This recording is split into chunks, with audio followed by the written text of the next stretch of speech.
ஆச்சி பாதாம் ட்ரிங்க். ஆச்சி பாதாம் ட்ரிங்க் ஒன்னு வாங்கினா ஒன்னு ஃப்ரீ. கிருஷ்ணகிரி மாவட்டம் ஹொசூரில் லாரியில் தர்பூசணி பழங்களுக்கு அடியில் மறைத்து 215 கேன்களில் கடத்தப்பட்ட 7525 லிட்டர் எரிசாராயத்தை போலீசார் பறிமுதல் செய்தனர். ஹோசூர் தர்கா அருகே வாகன சோதனை நடத்திய போலீசார் லாரியை மடக்கி ஓட்டுநர் சயாத் மற்றும் உதவியாளர் பாபுராஜ் ஆகியோரை கைது செய்தனர்.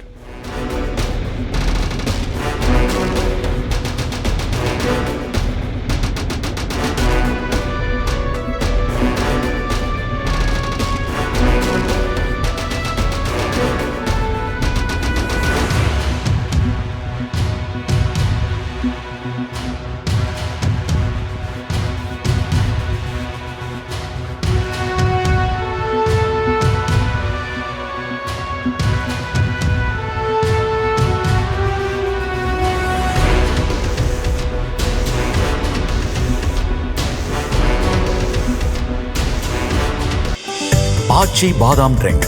ஆச்சி பாதாம் ட்ரிங்க் ஒன்னு வாங்கினா ஒன்னு ஃப்ரீ.